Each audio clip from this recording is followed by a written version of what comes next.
Let's begin this webinar. The topic being tips on deep relaxation, Brahma Vidya in chapter 13. Om Prapanna Parijataya Stotravetraikapanaye Jnanamudra Krishnaya Geetamritaduhe Namaha.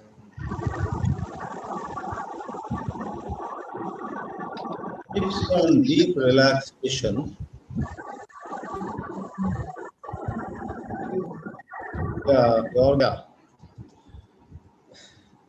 So we want to apply our minds to deep relaxation. These technical problems have already disturbed us. So small or big, light or grave scenarios in life disturb the peace within us. How do we connect the teachings of Bhagavad Gita to deep relaxation? I have chosen to draw from chapter 13, Kshetra Kshetrajna Vibhaga Yoga, in this context. For from the Jnana Yoga point of view, that is from the Vedanta point of view, no other chapter is as rich as chapter 13 in supplying to us precious insights into our own true nature. The chapter is called Kshetra Kshetrajna Vibhaga Yoga, and Sri Krishna categorically states that there is a huge field, Kshetra, in which there is joy and sorrow, ups and downs. It is the field of Kshetra in which there is fear, there is passing pleasure also. But right in the beginning, he does not mince words when he says, in this entire life of ours, in this universe of ours, there are two principles. Our mistake has been, our folly has been, we are so identified with the field and we do not notice, we do not take cognizance of the fact that there is a knower of the field. That is Kshetrajna. I am making a reference to the very first two shlokas of this 13th chapter, where Sri Krishna introduces these two words, the field and its knower. And can you believe, in the very second verse, he makes a very, very startling statement. He says, I am the knower of the field in all the fields.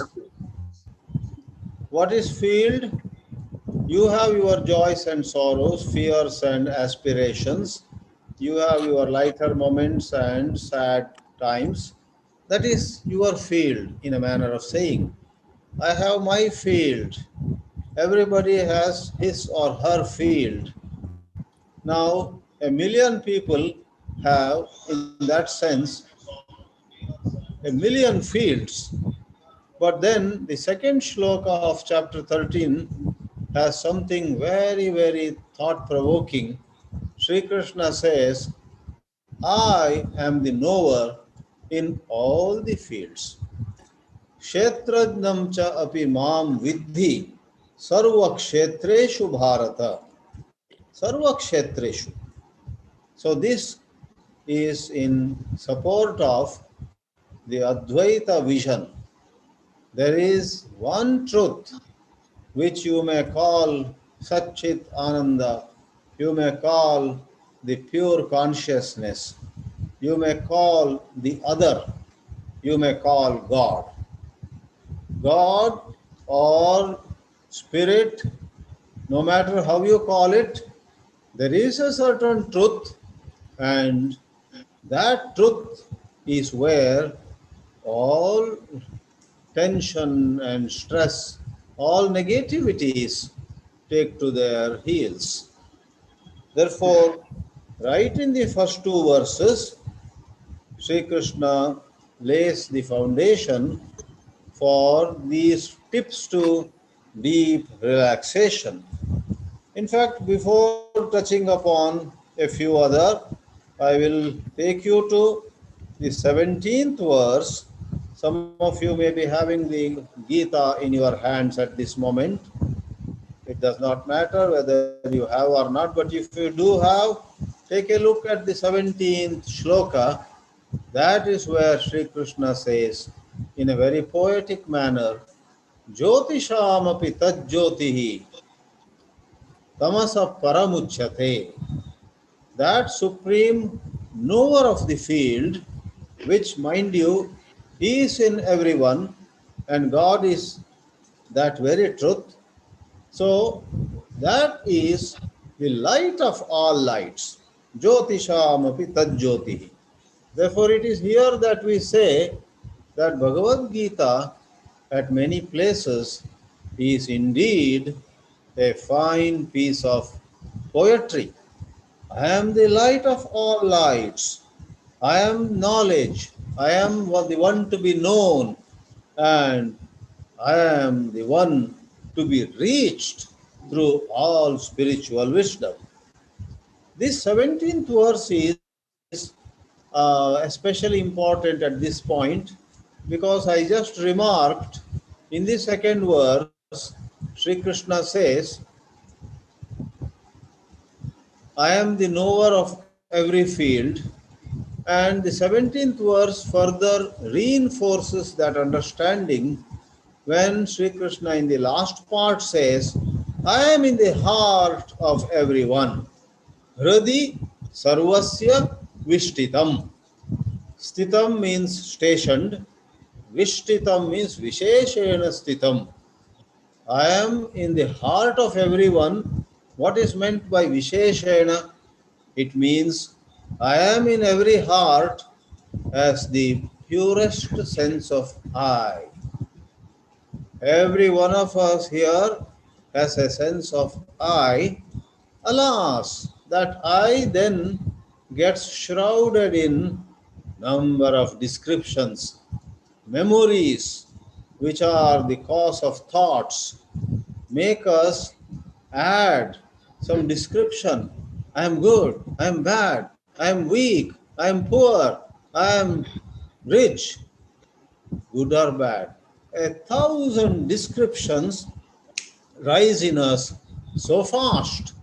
Who among us can escape the onrush of these self descriptions?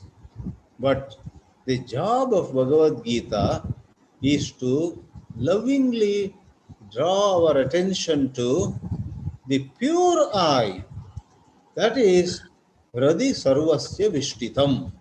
In this way, we have pointers coming again and again towards us, where, let me put it in a simple way, we are given a simple advice. From the domain of thought, shift your location to the witness of thought. Be the awareness. Be aware of thoughts and do not cling to thoughts. Do not ride on thoughts. Do not hug thoughts. Do not resist thought. Nor should you fall in love with any particular thought. Moment you get into thought with identification, your suffering is confirmed. It will be difficult for you to rise from the morass, from the quicksand of what thought creates. Let me say one more sentence on this Hradi Sarvasya Vishtitam, anchored in everyone's heart. What does it mean? Even as tension, fear, anxiety, etc. arise in us, those belong to the field, and right there, as though beneath them, is the, the repository of all peace. In the Vedanta, we talk of an analogy, a rope appearing as a snake. And don't you know, where you see a snake by mistake, don't bring a real snake into the picture. That is not the analogy. There could be a real snake, and that is totally a different matter. Think of a rope being mistaken as a snake. Now the question is, oh, okay, so what I see as a snake apparently is not true. There seems to be a rope there. That's what my friend tells me. Suppose. Then I say, but where is that rope? Isn't it true that the rope is exactly where you are presently seeing the snake? Like that, dear friends, trust Bhagavad Gita, trust the voice of great mystics who say to us, exactly where you find fear and anxiety, you can discover peace. How? How can I relax? Let go of identification. It is you who are giving new energy to thought, to your fear, and to your anxiety. You are giving a renewal. You are renewing every one of your thought, because whether you identify with thought, indulge in thought, resist thought, try to analyze thought, whatever you do with thought, to thought, thought gathers strength. But if you simply watch thoughts, thought loses its strength. If watching thought is very hard for you, watch your breathing, watch your own breath. Notice air going in, notice air going out. As you sit on the chair of the witnessing consciousness, a miracle happens. This is what Vedanta says, this is what the mystical literature says to us. But alas, you and I are like that patient who had received the right medicine, but he is asking the doctor, thank you, doctor, for giving me this medicine, but what should I do now? The doctor says, take that medicine. Oh, should I take that medicine? If the patient asks, how silly it is, that medicine is meant to be taken. Likewise, when the Vedanta has said to us 1,000 times, be the witness, don't identify. Swami Chinmayananda used to say very humorously, when your shadow has fallen upon some garbage, for heaven's sake, don't make the mistake that you have fallen into garbage. It's your long shadow, maybe early morning or late evening, as the sun is rising or the sun is setting. The shadow is pretty long, and that shadow has fallen upon some garbage which is quite far from you. But imagine you think you have fallen into garbage, that will be terrible. It is the shadow which is into garbage, and on another occasion, it is the shadow which is upon a heap of flowers. You are neither in garbage, you are nor in a bed of roses. You are at a good distance. Therefore, friends, don't fall a prey to the mischief of thought. If there is one message in this webinar that you may carry home, you may take away, it is simply this: don't fall a prey to the mischief of thought, to the play of thought. Thought, no doubt, is necessary for you and me to do things. to do 100 things. I get up in the morning, feel like having a cup of coffee. I go to the kitchen. I need to use thought. Oh, where is that coffee making machine? Where is coffee powder? And I must heat some milk. You use thought. We are not talking of those thoughts which are about some function. But you see, there is a category of thoughts which judges us, which evaluates us, which puts a label on us. Maharshi Ramana called such thoughts the I thought. I am so horrible. I am a failure. I am going to die. Or some pleasant thoughts. I am so rich now. I am so scholarly now. I am so popular in this town. All these are thoughts that describe oneself. Please see, that is a category by itself. And you know what? Keep an eye, keep a watch on this category of thoughts. Stand apart from them. Do not add fuel to the fire. Do not, in lack of alertness, make those thoughts stronger and stronger. Stand apart, and if your thought, based on some memory, says to you, you are a great person, smile at thought and say to thought, don't take me for one more ride. And another time, this phenomenon called thought is saying to you, you have completely messed up your life, dear. You have reached a point of no return. Now just suffer. Thought says to us. Then also, dear friends, the intelligence in you should help you smile at that thought and, as though say to that thought, say whatever you want to say. I am not a sinner.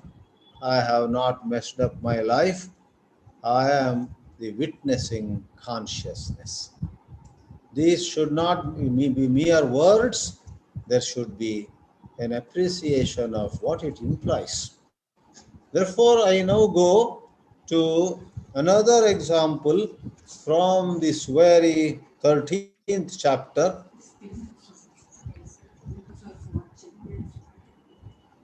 Correct, understood. So I am taking you to verse number 4, in which there is not much philosophy, but something, though not philosophy, something that is very helpful to us is in verse number 4. Sri Krishna praises this Brahma Vidya, praises this knowledge of the pure self, praises this. If some of you are not very comfortable with the proposition of the pure self, let me put it this way. There is essentially negation of the limited self. In fact, in Buddhism, Lord Buddha took great care not to say anything about the pure self. He kept mum about God. Silent he was on even the so-called pure self, Atma, of Vedanta. That was the Buddha's choice. No problem. In the Advaita Vedanta, we talk about the pure self, which has no boundaries, which has no rebirth, which actually defies and questions this birth also. And thus, I am occasionally calling this the wisdom of the pure self. Verse number 4 praises it. Rishibhir bahudha geetam Chandobhir vividhai pratak. Great seers from time immemorial have sung the glory of this wisdom, and they employed different meters. Chandaha can mean meter, or Chandaha can mean different Veda mantras. Either way, Vedas have sung the glory of the pure self, and different poetic meters have also sung the glory. In Sanskrit literature, Anushtup or Trishtup, Upajati or Mandakranta, Vasanta Tilaka, or one long one, some of you know, Shardula Vikridita.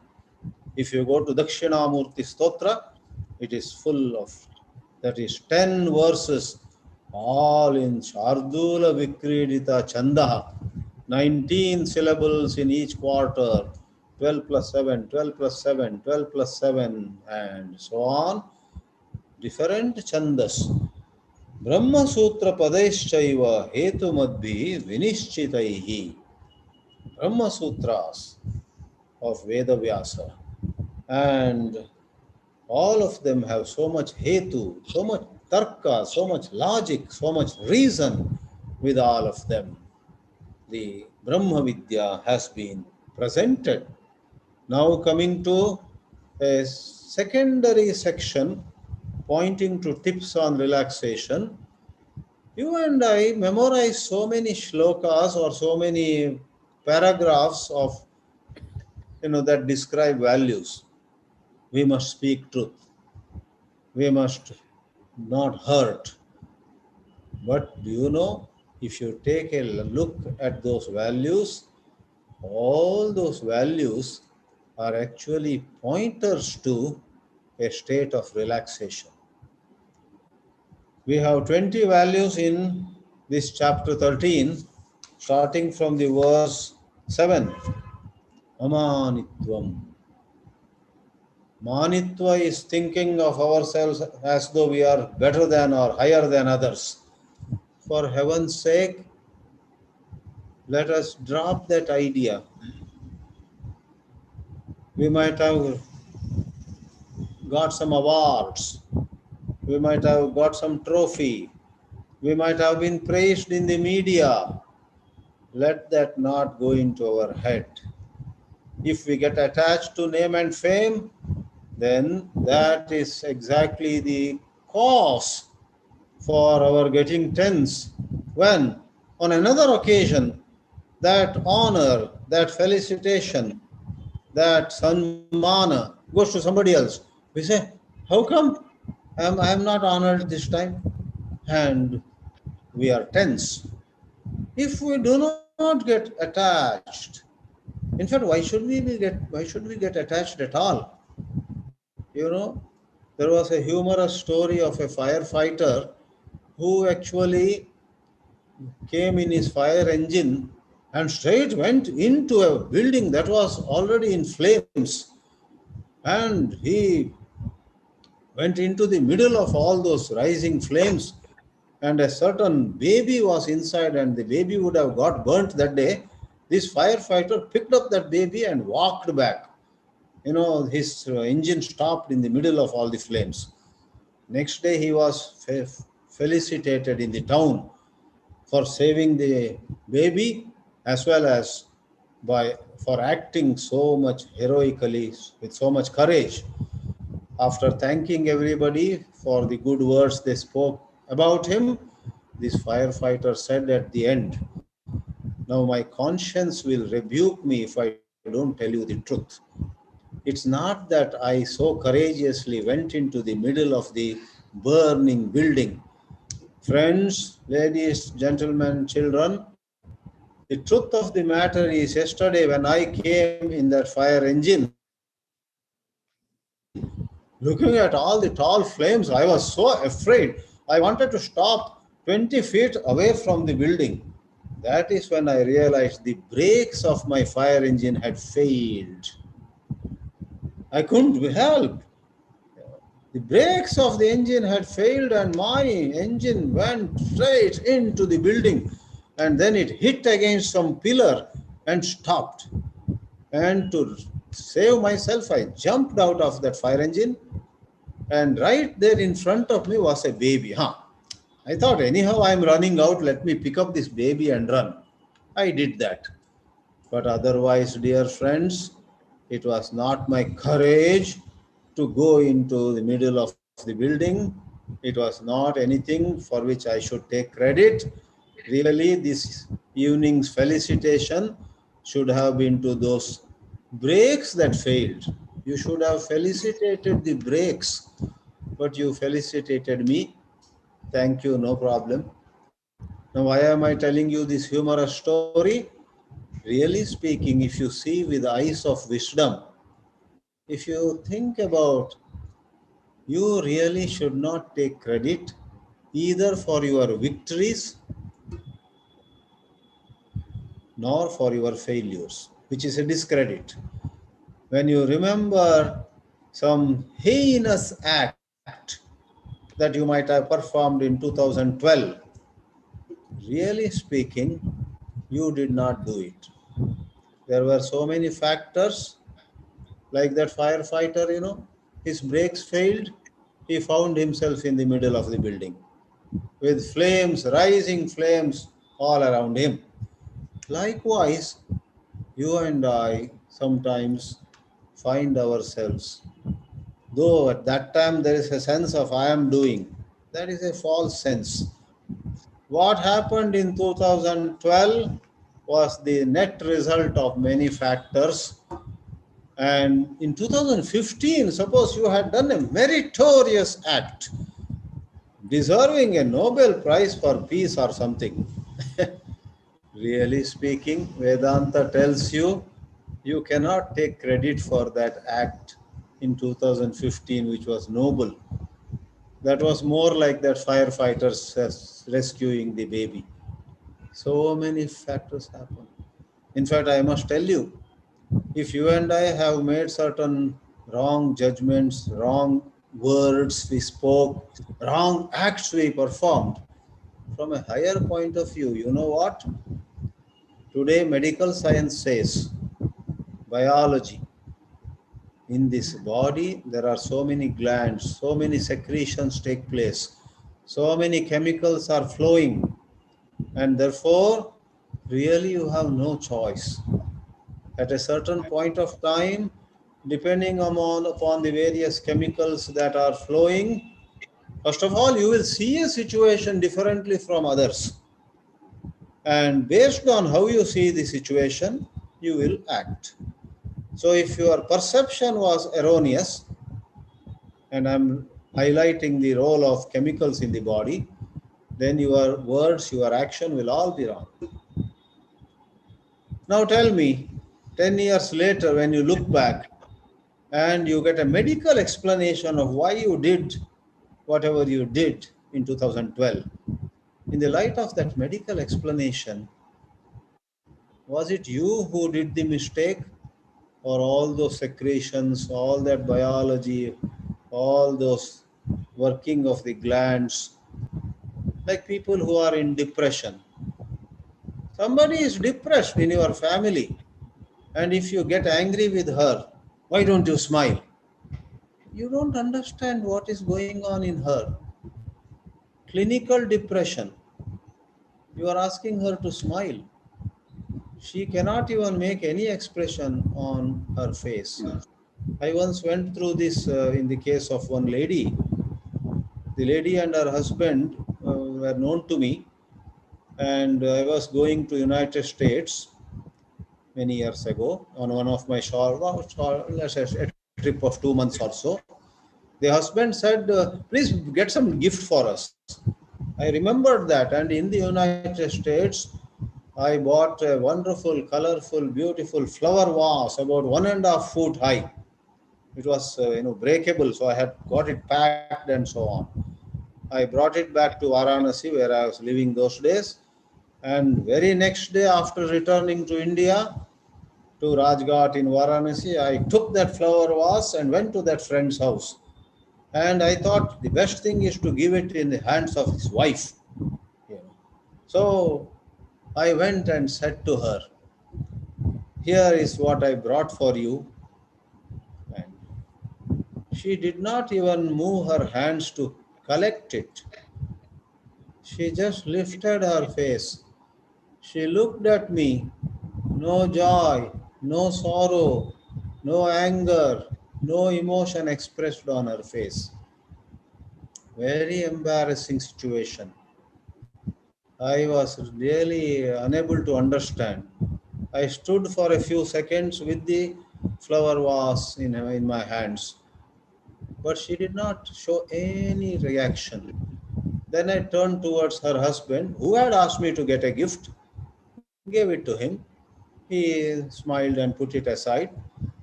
Then, after some time, I left.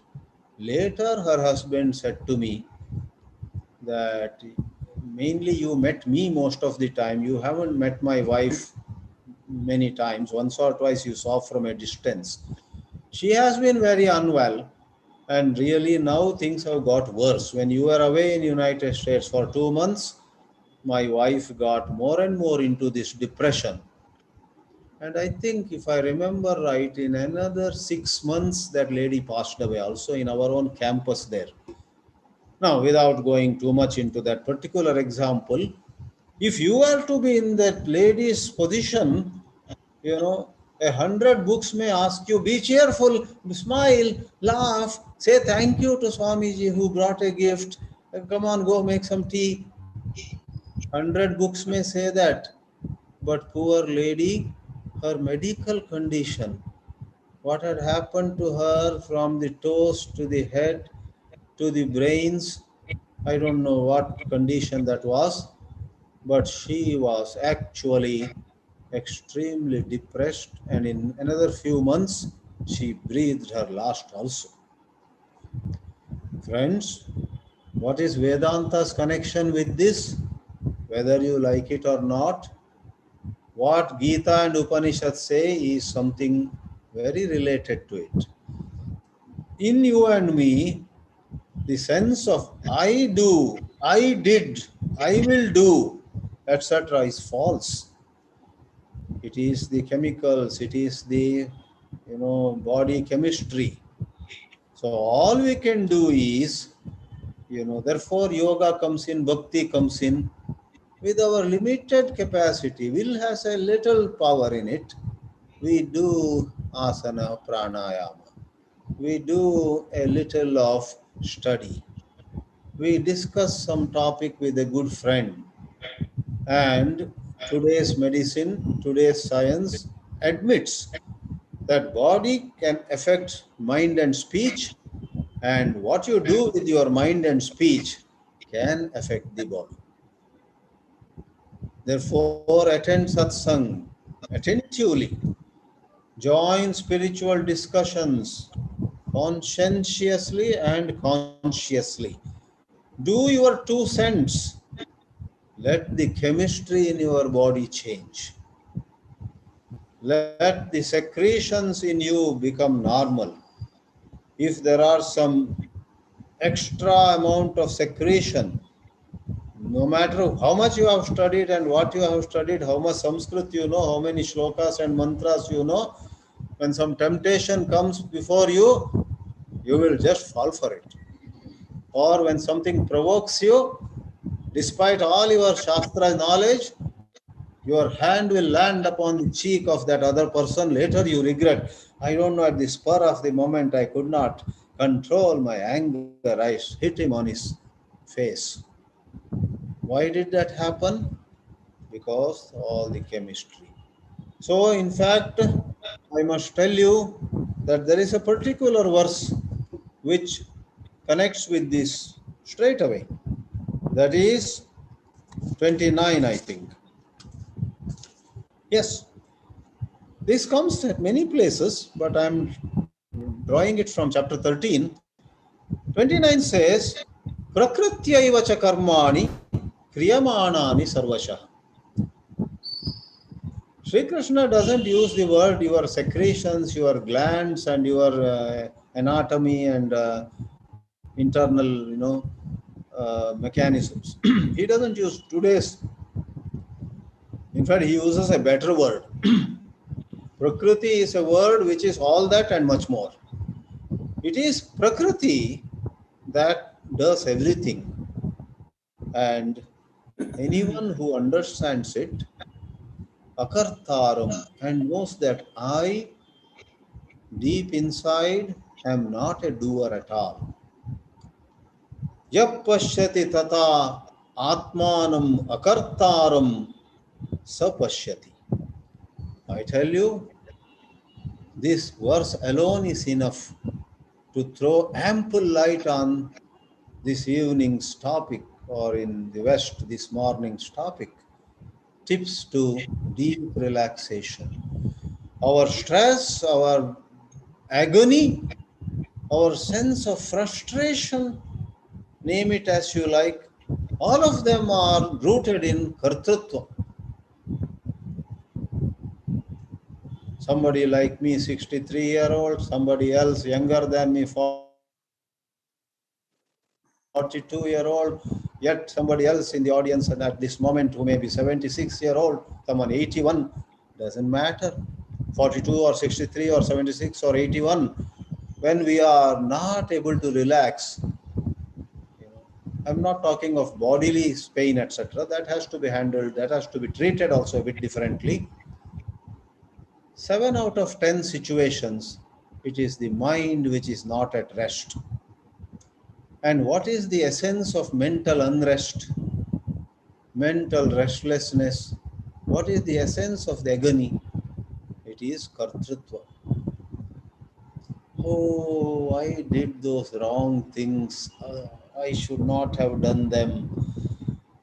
And the saddest part is I'm not confident that I would not, I will not repeat it in future.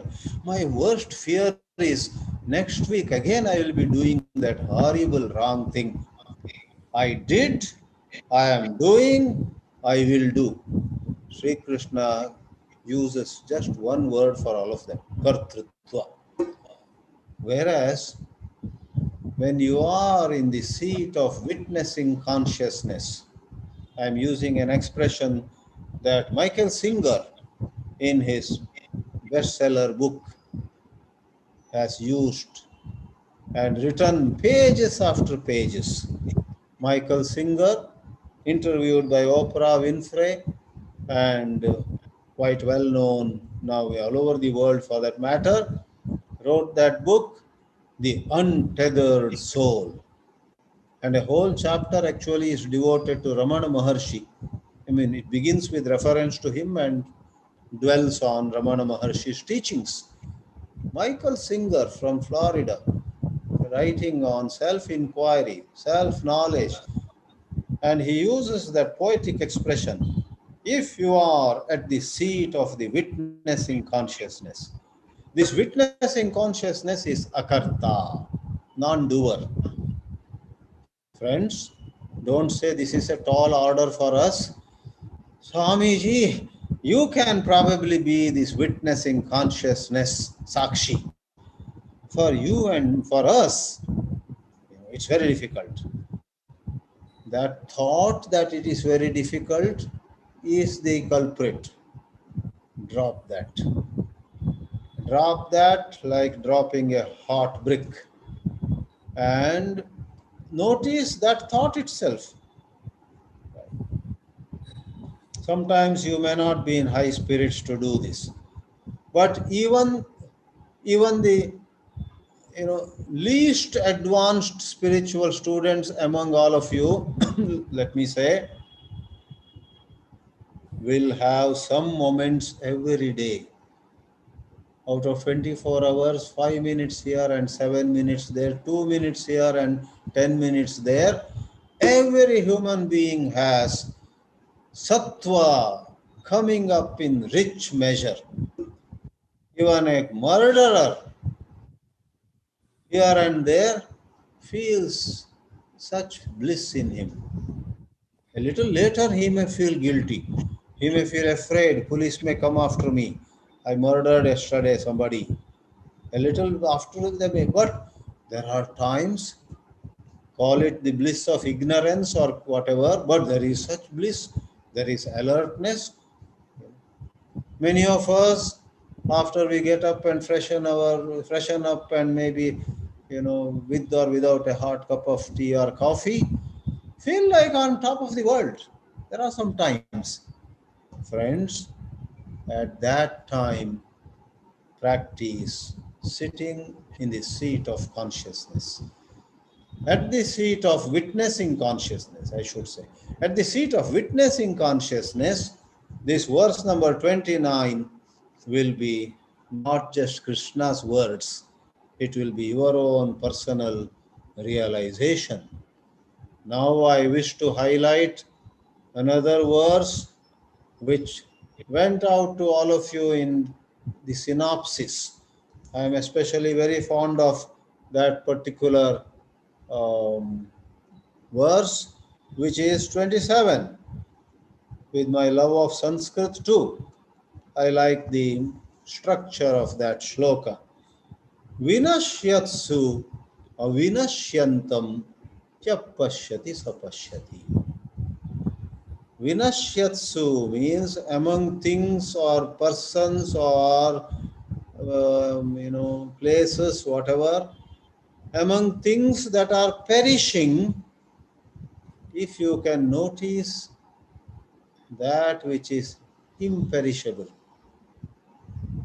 among kingdoms that are collapsing, among people that are dying, among companies that are closing down, among businesses that are winding up, among people who are resigning and retiring and calling it a day, among lots of things outside us, inside us. One of us, one fine morning, may suddenly find that I'm not able to hear. Old age, hard of hearing. That is also vinasha. Power to hear is gone. One of us may lose our eyesight, God forbid, but I'm to illustrate the point. That is also vinasha. Oh, I can't see. What happened to me? When I was in Varanasi, a girl who was just 10-year-old started complaining. She couldn't see from either of her eyes. Then the doctors worked on her.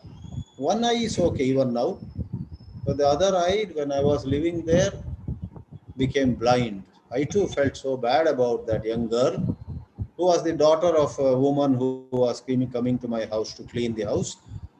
Today, after many years, that girl with only one eye is married, has a child, and once in a while calls me for some help or whatever.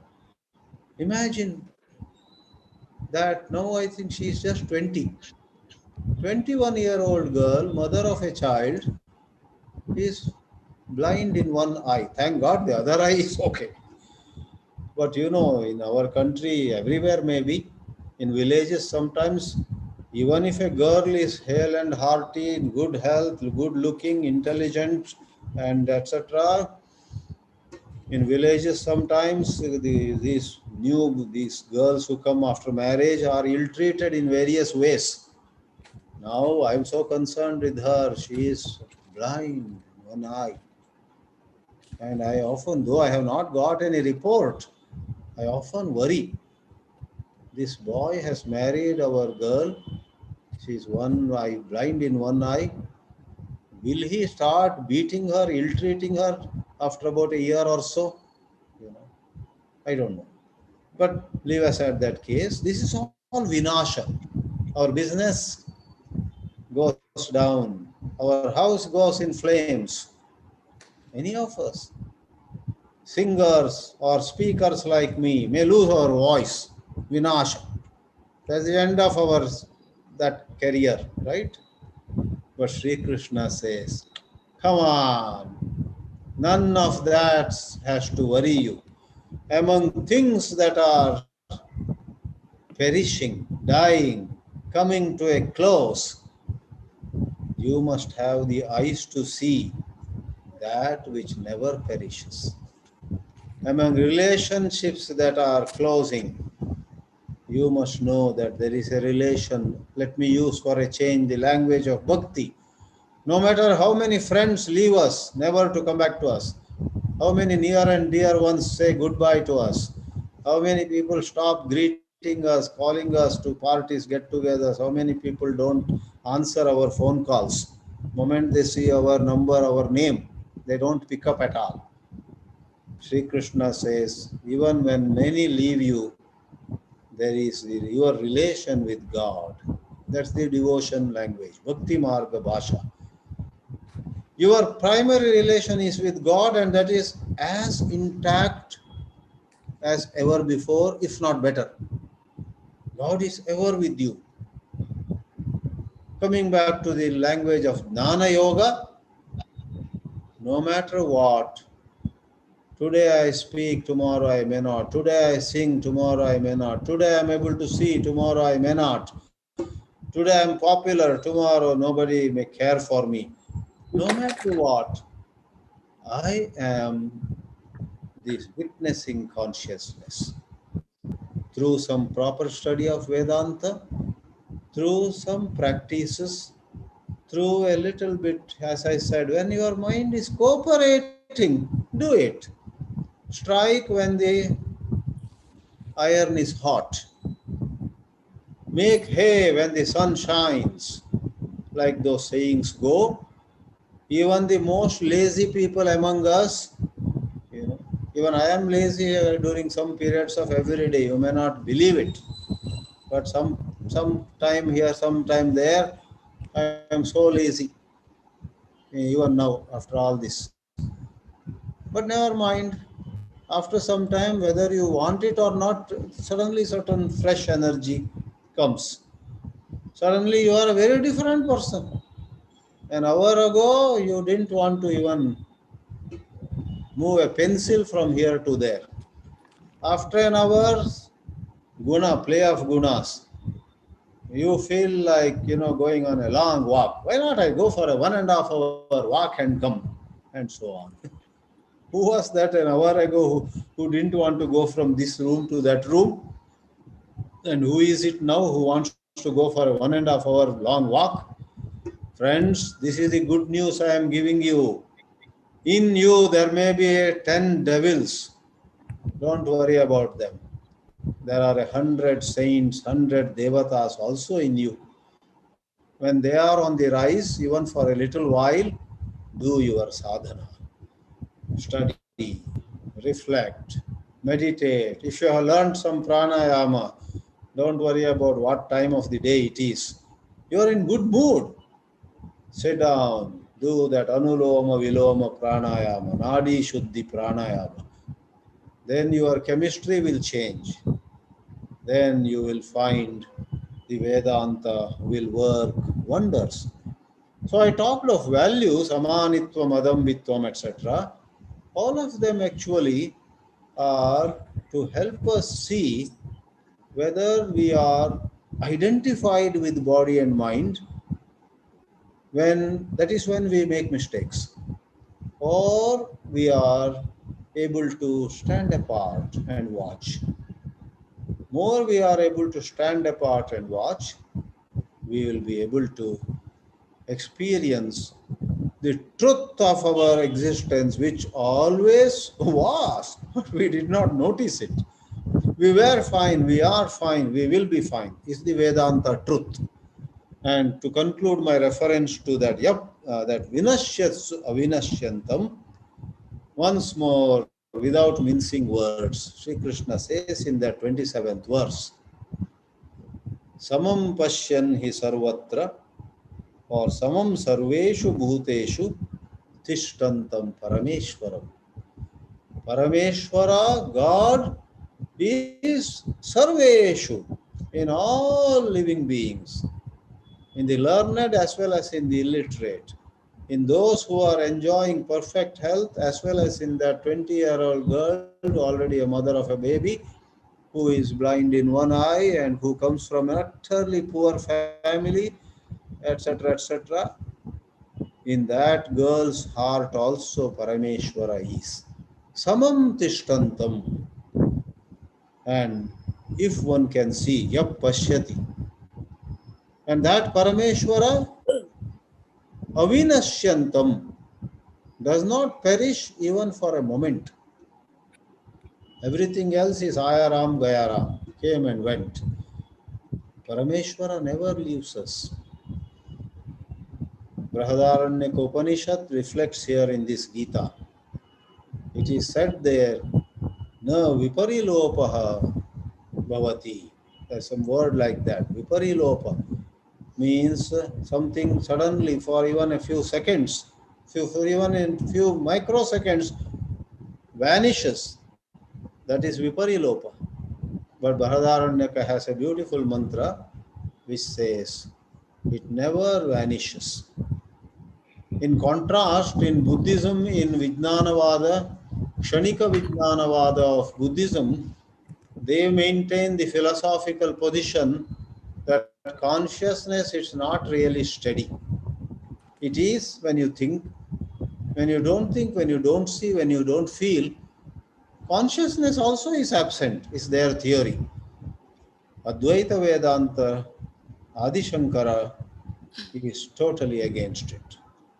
He says whether your eyes are open or closed, whether you are awake or deep asleep without even dream, whether you are feeling or not feeling, thinking or not thinking, no matter what, the consciousness that you are is never absent even for a split second. Sri Krishna reflects it saying, Vinashyatsu avinashyantam yap pashyati sapashyati. Therefore, friends, there are countless tips in the Bhagavad Gita in all these chapters, and when we get the insight of what is said there and see how it applies to our life. Yes, I hug thoughts and I suffer. I stand apart and watch thoughts. Then, right away, there is the beginning of relaxation. I look at myself as the karta, so much guilt or pride come into me. Whereas I look at myself as akarta, non-doer, there is neither pride about the so-called good things nor guilt about or shame about the so-called bad things. I am akarta. I am the witnessing consciousness. I am ever with God. God doesn't leave me even for a split second. While everything may be leaving and some things are coming, but God is ever with me. In this way, there are many pieces, there are many, short phrases, there are many philosophical. Let me mention one last one and conclude. In a certain verse, 13.12, he uses a very philosophical expression. Nasattan nasaduchyate. It's a tongue twister. Since I have quoted it 100 times, it comes easily for me. Nasattan nasaduchyate. And you wonder, what is this Nasattan nasaduchyate? Is it Greek or Latin? It is Sanskrit. Na sat tat na asat uchyate. Nasattan nasaduchyate. That truth of your existence, the truth of everyone's existence, can neither be described as Sat nor as Asat, says Sri Krishna. Nasat, natat Sat uchyate, natat Asad uchyate. Therefore, natat san nasad uchyate. I'll give a two-line explanation. We are generally bogged down in looking at ourselves as this or as that. In reality, we are the witness of this, that, or anything else. And this witness does not fall in the category of the known or the category of the unknown. It is the principle behind all knowledge. When you say, I know Paris, I have been there twice, and when you say, I so far haven't gone to Timbuktu in Africa, never seen there, not even seen a video about Timbuktu.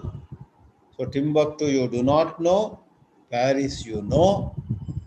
Behind your not knowing Timbuktu, behind your knowing Paris, these are thoughts. There is the light of consciousness. And that cannot be called Sat or Asat. Paris is Sat here and Timbuktu is Asat here in this context. Therefore, Great teachers have said to us, while in the transactional world, you need to look at yourself as her husband or his father, etc. In your spiritual contemplation, try to look at yourself, try to know yourself as indescribable. If you increasingly appreciate yourself as indescribable, in your understanding yourself to be indescribable, undefinable, there is deep relaxation. The moment you slip into the described, you describe yourself in this or that way, that is the womb of all tension. So for functionality, to play out your role as a wife or a mother or a sister, do think of yourself. But whenever you get some quiet time, contemplate, I am actually not a sister, not a wife, not a mother, not a daughter. What am I? I am indescribable. And stay in that philosophical appreciation. It should not be mere words. Mere words will not take you far. But if you study Vedanta and you get a sense of what it means to say, I am that indescribable awareness principle, if you have some understanding, it cannot but give you deep relaxation. Om Namo Bhagavate Vasudevaya. So now, there are no questions in the chat box on the YouTube. Or YouTube में उन्होंने देखा. Some people saw, or organizers, but really? Okay. So chat I see number 14. That means, okay, Lata Sonpal. Which segment of Buddhism does not believe in consciousness? That Buddhism, segment, more than segment, in Buddhist literature, there is something called Kshanika Vijnana Vada. Kshanika means momentary. Momentary means at the moment I am seeing something, consciousness has risen. At the moment that I am not seeing anything, not thinking, etc., there is no consciousness. So please look for in Google or anywhere Kshanika Vijnanavada in English, or momentary consciousness, or Kshanika Vijnanavada in Sanskrit, and momentary consciousness in English. You will find what Hinayana or Mahayana or Tibetan or Sri Lankan or Thai, or I am not much of a scholar of Buddhism, but that's one difference between Advaita Vedanta and Buddhism. Advaita Vedanta talks about consciousness that never takes a break. Buddhism talks about consciousness that takes a break. Rekha Ramani, does meditation lead us into being the witnessing consciousness? Yeah. Meditation, is nothing but sustained appreciation of deeper truths. In your dialogues, in your discussion, in your study, in your listening to such lectures as this morning's lecture, you appreciate something, you have a certain understanding. Then maybe unannounced and unexpected at some other time during the day, you suddenly stay in that outlook. And that outlook makes you a quiet witness, whereas normally you are hugging tightly a particular thought and becoming this or that, wanting to become this or that. All that is the mischief of thought. Yes, so my answer is yes. Katyayani. Insightful message to be conscious of in our day-to-day life to overcome even the inexplicable disturbances. Dhanyavada. Okay, this is not a question. She says my lecture was full of insightful messages. Thank you. Jaya Lakshmi, Sri Guru Bhyo Namaha. Then HSV Rao, HVS Rao. God is with you. is duality, is it not, Swamiji? Yeah. Therefore, it is a language with discount, concessional language. In the more rigorous language, Gita or Upanishad or Shankaracharya would say, God is you. You are God. So this is a language, because for a lot of people, the rigorous language becomes too much to swallow, too far-fetched, and they don't look at it as sweet enough. They want something sweet. So we say God is ever with you, He is constantly walking with you, so people feel happy.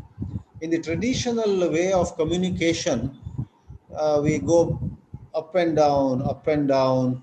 Up means more, you know, closer to the actuality, whereas down means a little bit decorated, little bit sprinkling of some concepts and so on. So God is you would be the statement. God is with you is a concessional language. Sukanya Narayan, very good insight into relaxation techniques. Thank you. Shayad I left some ago. Hari Om, Namaste, Hari Om. Yeah. Namaste Vibhaji, how is Kaki and Vijay? That's a personal thing. How come it came here? Because I am organizer. Oh, it's in your name today. Oh, sorry, correct. I think it's in her name. The logging in took place at Vibhaji. Can I ask you one question? Yes. Please do. By Advaita, of course, Shankaracharya has told, but does it not make us very proud and lose the path? The ego factor, I am God, Aham Brahmasmi. Whether it is not self-destructive for me, I do not really understand. The self, I agree, the soul, but I don't know what is soul. Still I am in the body, this, that, mind, blood. How can I visualize Aham Brahmasmi? By proper study with proper teachers. If you just read some book, buying it at the railway station, Mundaka Upanishad, Gita Press publication, only 5 rupees, let me buy, and you read it, you will not get the right understanding. So study, discuss, engage your teachers, and then you will find Aham Brahmasmi, rather than contributing to ego, that is the final blow to the last trace of ego in you. Because Brahma, by definition, is in everyone. If Aham Brahma instantly means everyone is Brahma. Instantly, Aham Brahmasmi instantly implies everyone is Brahman. So where is the question of ego? Ego is always comparative and separative. Ego is either of the form of, I am far better than her, oh, I am nowhere near him, either higher or lower. That is ego. Brahma is undivided, akanda. There are so many adjectives used for it, So Brahma is the erasure of ego. So one must learn this clarification from competent teachers, preferably who are also pretty much, if not fully, humble, not going about with some air. Yeah, so please study and discuss, and good question is good. Yeah.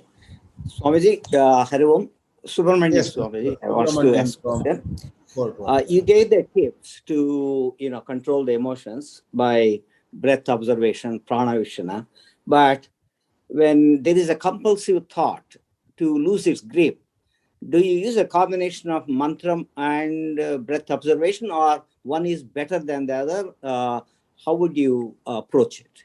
Different people find different methods helpful to somewhat calm the mind. We admit it's not a full solution, but there are some people who listen to music, some people who go for a walk in nature, some people who sit on a bench facing a lake, And they experimentally find that when I go sit on the bench looking at the lake and some ducks, swimming on the surface of the lake, I forget all my worries.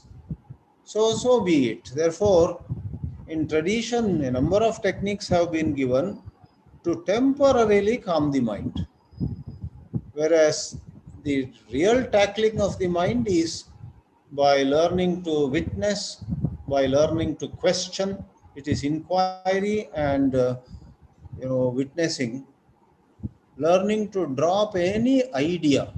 You want to say, I am the witness, I am the witness, I am the witness. If you cling to that idea, that is one more bondage for you, obviously. So being witness is different from calling oneself a witness. I have another question, Swami, just to maybe a clarification. I was reading a quotation from Tao, and without meditation, consciousness and feelings are hard to grasp. In the realm of suchness, there is neither self nor the other. Beautiful. I want your comment on that. Pardon? I want your comment on that. So please repeat once more so others benefit. Without meditation, consciousness and feelings are hard to grasp. In the realm of suchness, there is neither self nor the other. Yeah. See, as one goes higher and higher on philosophical planes, statements become quite, puzzling. There is neither suchness nor non-suchness and so on. Like in my lecture, I said, Krishna saying, na sat tan na sad uchyate. Krishna says, I can neither call it sat nor asat, because that classification, these are known and those are unknown, these are expressed and those are unexpressed. All of them rise in awareness. So we are talking of awareness. And what you said is without meditation, consciousness and feelings. Correct. You can grasp them. True. That is, the different teachers use the word meditation in different ways. So this teacher, whoever has said it, implies that merely reading books and letting out words will not get you a feeling for the whole thing. So he uses the word meditation there as a certain intimate involvement. So unless we intimately involve, like we hear some great teacher say something, suppose after that we really reflect on it, that is meditation. We really wonder, wow, that was so nice. And if we have a friend to discuss, we discuss with her or him. So all that is meditation. Without doing that kind of, engagement, we will only be carrying words and words. We will write articles, give speeches, but the moment the speech is over, we will say, where is my Coke and where is my, So, because that lecture and all that also becomes one task to be finished. And I go through this always, we speakers, Then I say, my God, what is happening? Because our mind has that tendency. So that person must have said that without meditation, one can't get a feeling of consciousness, is without a sincere and sustained engagement with the teachings. Buddhist teachings or Vedanta or J. Krishnamurti, none of them should be taken, just for being able to speak, etc. We must engage with those teachings. Once we find these are a treasure, so what we regard as a treasure should be engaged with in all our heart. I would say that is the essence of meditation. Otherwise, we are doing lip service. There was some question here in the chat box. Swamiji, I have one more doubt. Over to Praveena for now. Yeah. So Swamiji, one quick thing. So the what you said is part of meditation is actually the mananam and the nididhyasanam, to what you heard and you process and to internalize. Yeah. Is that right, Swamiji? Yeah. Okay. Shravana and Manana, you said it right. Shravana and Manana blossom into Nididhyasana, and all of them taken together is meditation in the traditional language. Thank Yeah. you so much. Shravana, Manana, Nididhyasana are not another camp. They become one in what is generally called meditation. Right listening, right reflection, and then aligning ourselves with that in the right way. So we become one with that outlook. That outlook is no more just something stored in the head, taken out just for giving a talk sometime. Rather, that outlook which we have deeply appreciated as though gets into every cell of our existence. Correct. That is meditation. Thank you. Thank you so much. So Lataji Some, has a yeah, question. yeah. Can I ask? Can I Please. ask a question? Yeah, Okay. Yes, Sushmaji. yeah. Swamiji, I really appreciate appreciate you saying that every day there is some moment of the other which is very precious moment for everyone. Yeah. And can you really catch that moment and in that moment really be with that moment? That is a very valuable suggestion, and I feel that is extremely useful. Oh, good. Only thing I have one doubt, that you said that when you say you are the world and you tell yourself that you are the world, or you are the world of Aham Brahmasmi. See, without having the experience of it, if I tell myself that Aham Brahmasmi, am I really deceiving myself in that whole thing? Because it is not my experience. It is not the feeling in the sense I have the feeling, but maybe I have not seen it for myself. Correct. But I'm telling it that Aham Brahmasmi. Correct. So how do you look at it, sir? Not, for me, it's not a big issue as long as the person who is saying Aham Brahmasmi today without much understanding, as long as that person is engaged in continued study, there's no problem. So if one is engaged in continued study, as one engages in more and more discussion with fellow students or his teachers, it becomes clear.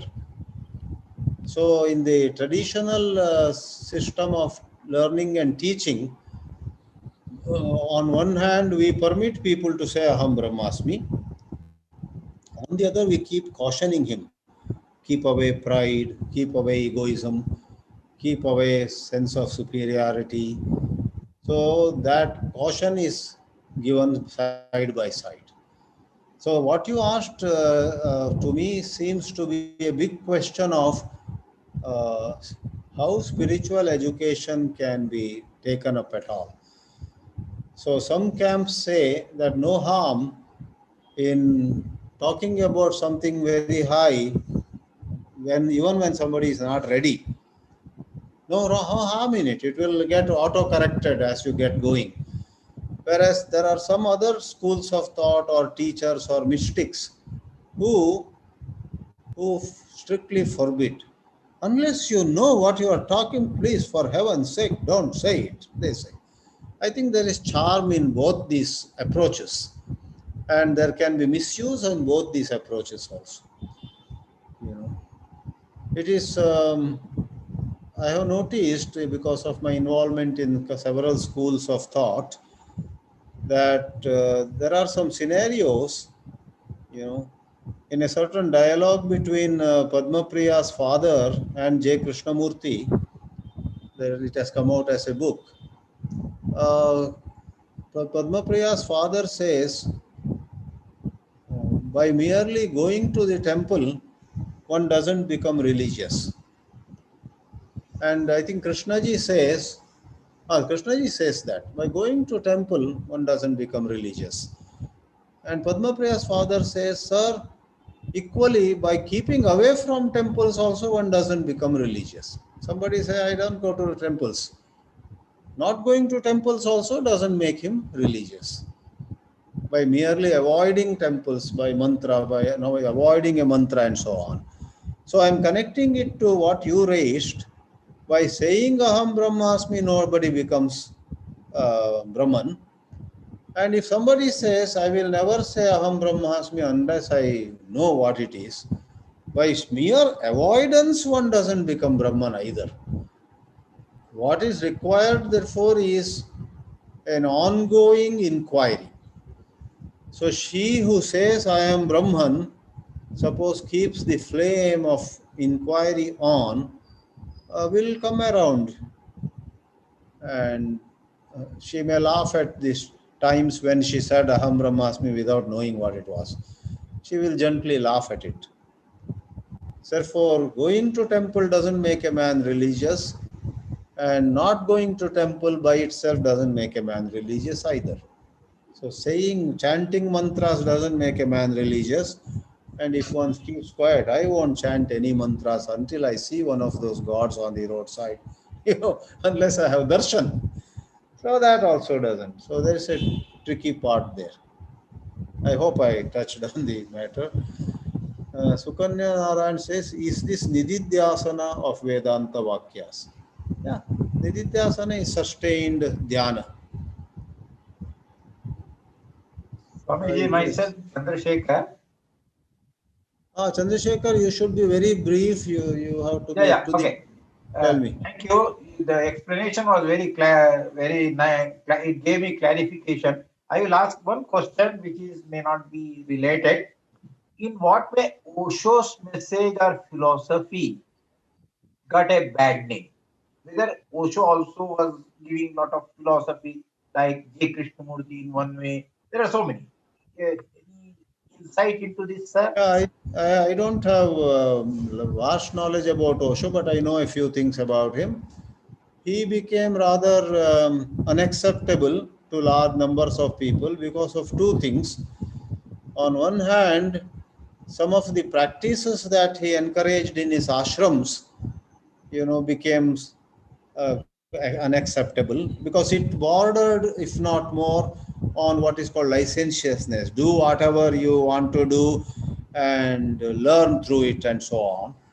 And what finally happened was the learning was less and just doing whatever one wants to do became more. It became unacceptable.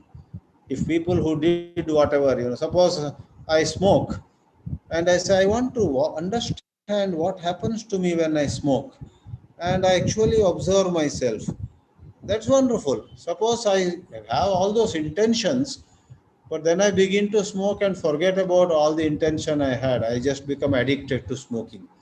Would that not be bad? And the second reason Osho became rather unpopular, that is in smaller circles, is this: the traditional scholars rejected him. Traditional scholars rejected him because he took liberty with the Shastras and gave a lot of places, he gave meaning, which was beautiful, but it was from, as they say, from under his own hat. The traditional scholars go by a very thorough system. They study 12 years, 15 years, Nyaya and Sankhya and all that. And they would not, so easily accept some explanation of a Shastraic statement given by somebody by his own. For that matter, even Aurobindo is not popular among traditional scholars because Aurobindo interpreted Vedas in his own way. While he is highly regarded by a lot of people in their circles, you meet some Kanchi or Sringeri or, so many, there are ancient Sanskrit schools. Ask them, they say, we don't accept Aurobindo, he may be a great soul, etc. So Osho also had that problem. He took liberty.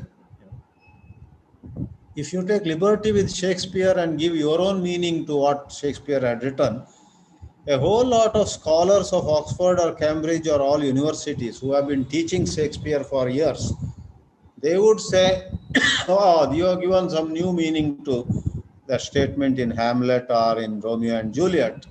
That's not what we teach. It may have some charm of its own, but that's not what we teach when we take up Shakespeare, they would say. Our Shastra has its own, long-standing tradition, and Shankara Bhashya, etc., are the watchdogs of